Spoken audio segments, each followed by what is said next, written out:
Assalamualaikum warahmatullahi wabarakatuh. Perkenalkan kami dari kelompok 5 akan mempresentasikan mengenai Explore Software Joker untuk virtualisasi.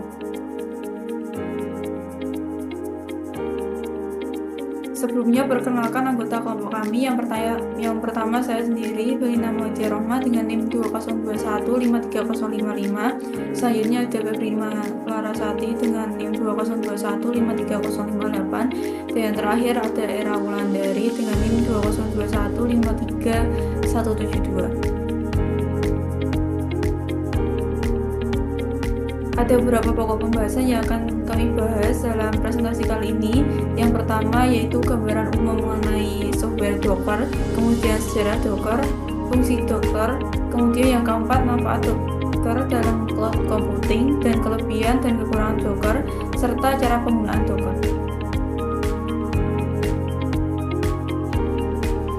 Selanjutnya merupakan gambaran umum dari software Docker. Docker sendiri merupakan platform open source yang dirancang untuk mengembangkan, mendistribusikan, dan menjalankan aplikasi dengan efisien. Platform ini memungkinkan pemisahan aplikasi dari infrastruktur sehingga mempercepat proses pengiriman perangkat lunak. Dengan Docker, infrastruktur dapat dikelola dengan pendekatan yang serupa dengan pengelolaan aplikasi. Dengan memanfaatkan metodologi Docker dapat membantu mempercepat alur kerja, mulai dari pengembangan hingga pengujian dan penyebaran, sehingga mengurangi jeda waktu antara pembuatan kode dan peluncurannya di lingkungan produksi.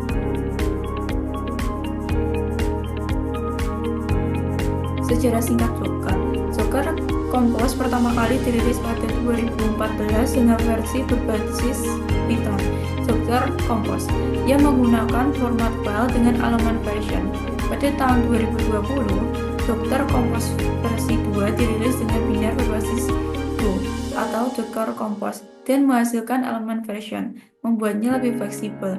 Format file Compose mengalami perubahan dengan Compose 1, 2 kali dan 3 kali yang memiliki perbedaan yang signifikan, terutama dengan dukungan untuk swarm pada 3 kali. Compose versi 2 menggunakan spesifikasi Compose yang opsional dan lebih fleksibel, mempertahankan kompatibilitas mundur dan mempermudah migrasi. Hal ini membuat Docker Compose lebih konsisten dan efisien di berbagai platform. Selanjutnya merupakan fungsi dari software Docker. Yang pertama yaitu pengembangan aplikasi yang lebih mudah. Docker menyederhanakan proses pengembangan dengan menyediakan lingkungan yang stabil dan konsisten. Hal ini memungkinkan pengembang untuk bekerja lebih efisien tanpa harus khawatir tentang perbedaan konfigurasi di berbagai perangkat. Selanjutnya ada pendeployan yang disederhanakan. Dengan Docker, proses pendeployan aplikasi menjadi lebih mudah.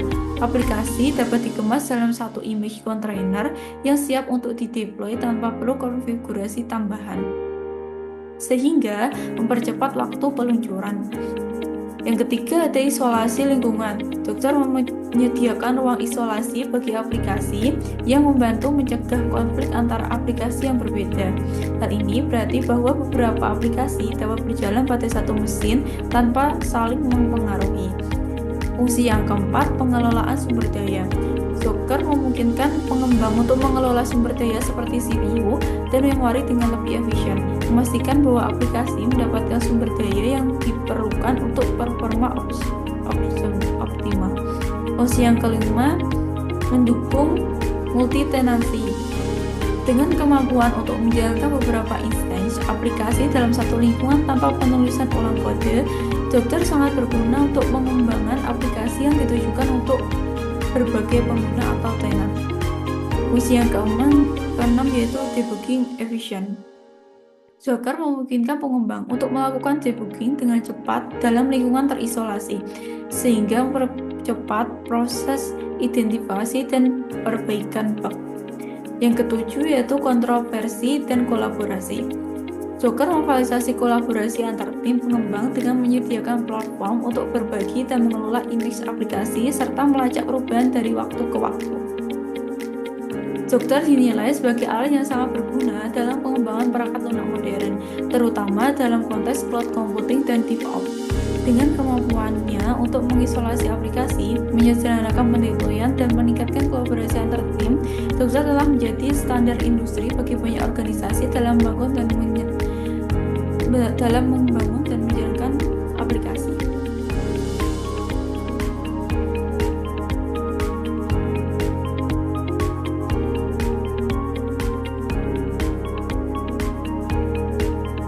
Pembahasan selanjutnya yaitu manfaat Docker.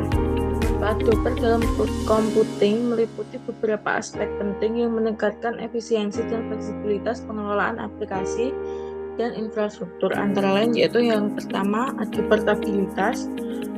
Docker membuat aplikasi dapat dijalankan dengan konsisten di berbagai lingkungan, baik di mesin lokal, server cloud, atau lingkungan lain tanpa masalah kompatibilitas. Kemudian yaitu efisiensi sumber daya. Docker memungkinkan lebih banyak aplikasi dijalankan pada satu server dengan penggunaan sumber daya yang lebih efisien, yang dapat mengurangi biaya operasional. Kemudian yaitu kecepatan. Dengan Docker, pengiriman dapat dilakukan lebih cepat karena aplikasi dikemas dalam kontainer yang lebih ringan dan mudah dipindahkan. Kemudian yaitu standarisasi operasi. Aplikasi yang dikemas dalam kontainer lebih mudah untuk diterapkan dan dikelola. Docker sendiri mempermudah identifikasi masalah dan pengembalian ke versi sebelumnya jika diperlukan. Kemudian yaitu meningkatkan produktivitas. Docker sendiri dapat mendukung pengembangan aplikasi berskala besar dengan menjalankan beberapa layanan secara bersamaan. Hal ini membuatnya sangat cocok untuk proyek yang kompleks dan membutuhkan banyak komponen yang bekerja secara terkoordinasi. Dan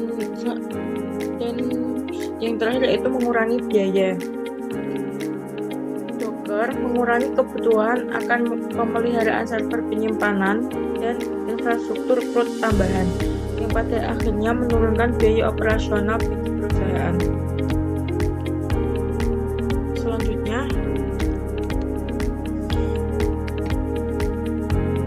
yaitu fitur-fitur Docker. Docker menyediakan berbagai fitur dan produk yang mendukung pengembangan, pengujian, dan penerapan aplikasi dalam lingkungan kontainer. Berikut beberapa fitur dari Docker, yaitu yang pertama Docker Engine. Docker Engine merupakan komponen inti yang digunakan untuk membuat, menjalankan, dan mengelola kontainer.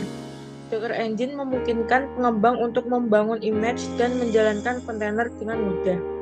Kemudian yang kedua yaitu Docker Hub.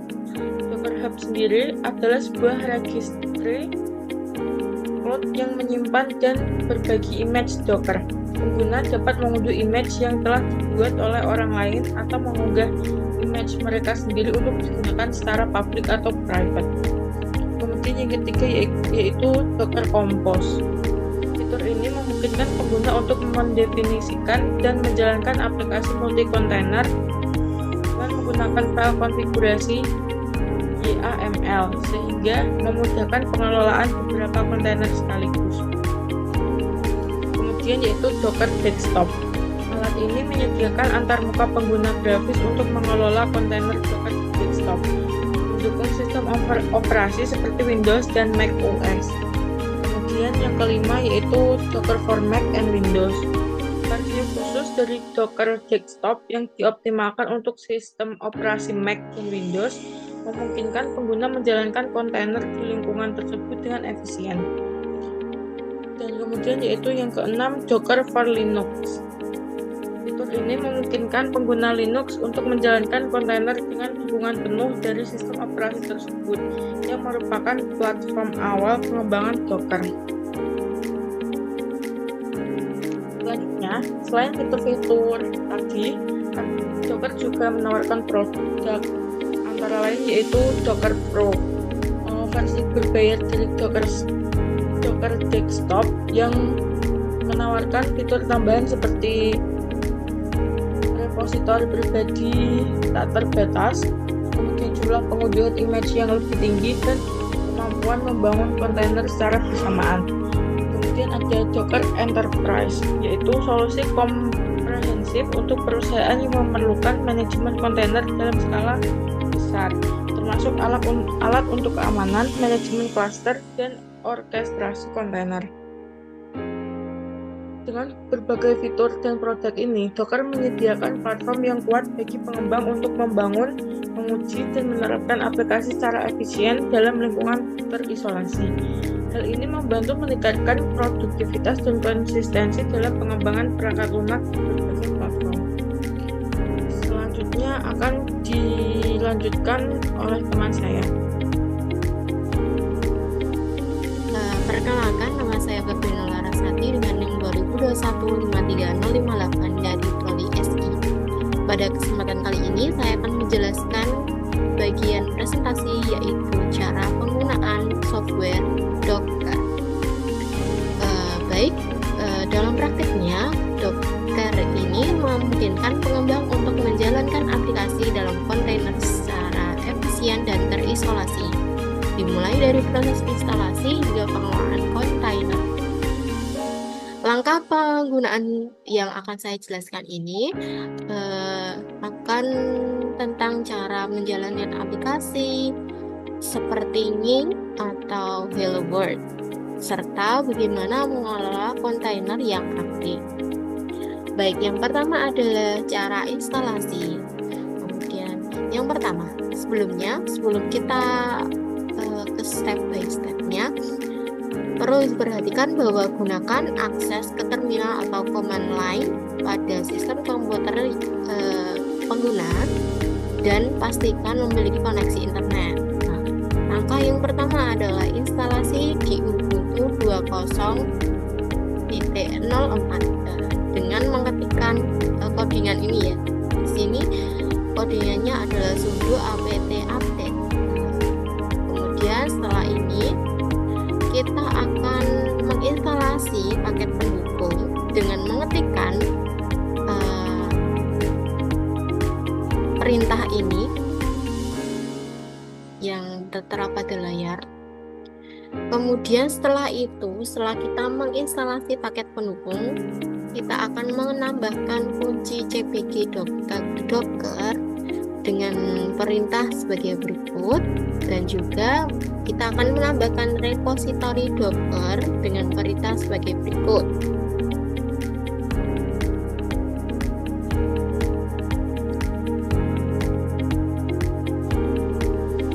Kemudian masih pada tahapan instalasi, setelah tadi menambahkan repositori Docker, kita akan memperbarui daftar paket kembali dengan yaitu perintah sudo apt update. Kemudian menginstal Docker dengan sudo apt install docker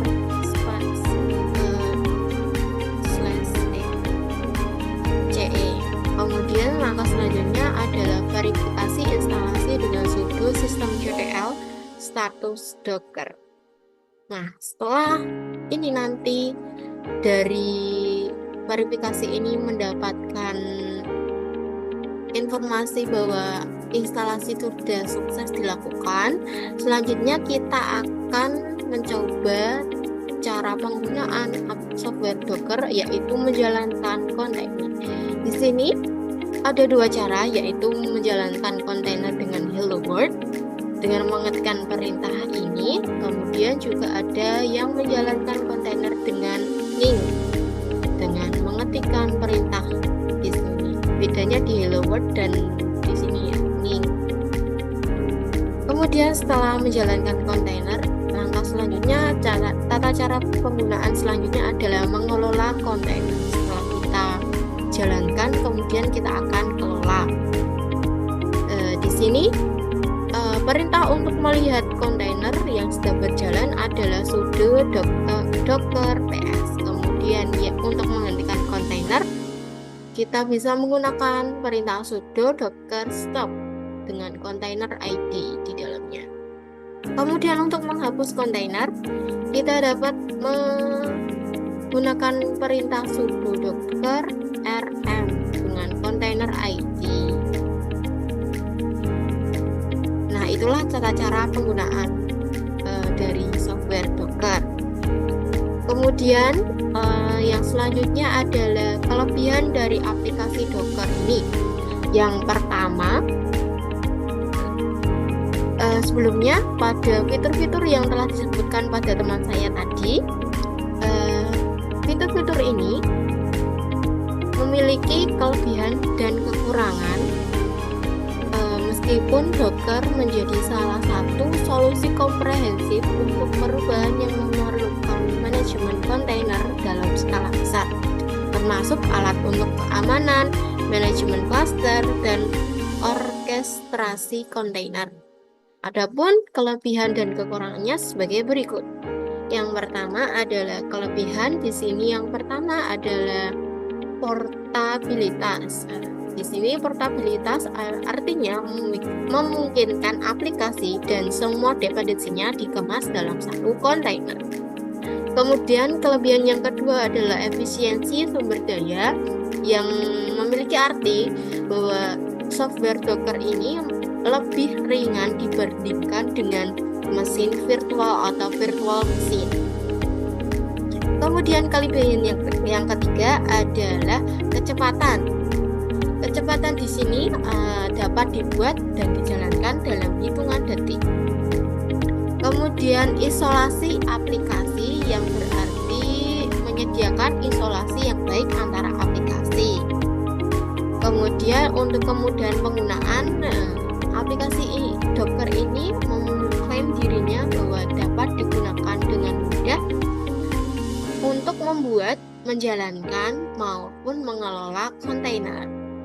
Kemudian untuk skalabilitas, aplikasi Docker ini dapat mengskalakan aplikasi dengan menambah atau mengurangi jumlah kontainer sesuai dengan kebutuhan manajemen.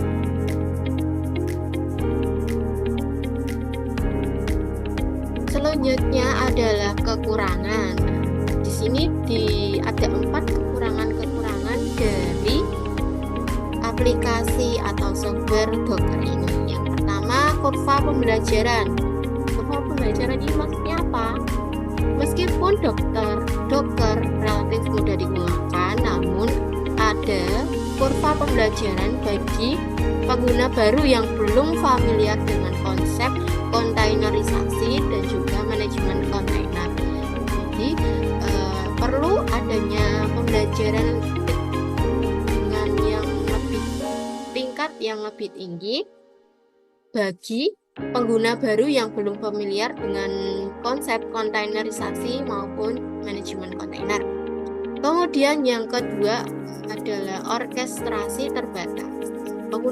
Pengelolaan klaster kontainer di beberapa host bisa menjadi kompleks dan memerlukan pengetahuan tambahan. Kemudian dokumentasi perlu ditingkatkan.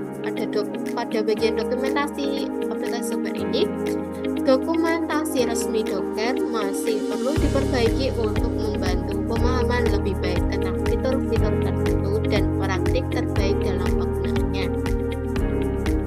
Kemudian untuk keterbatasan dalam debugging, di sini meskipun debugging dapat dilakukan dengan cepat dalam konteks kontainer, namun beberapa pengguna mungkin menemukan bahwa alat debugging tradisional tidak selalu berfungsi dengan baik dalam lingkungan kontainer.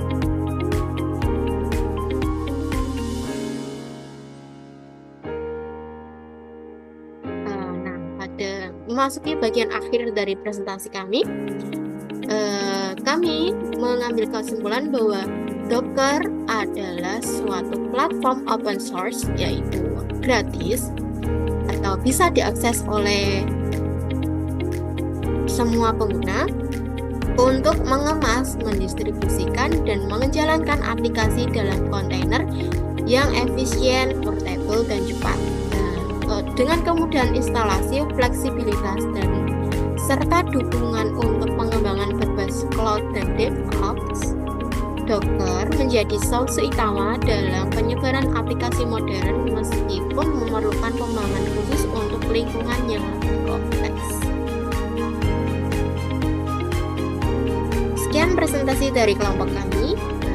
Kurang lebihnya mohon maaf. Wassalamualaikum warahmatullahi wabarakatuh.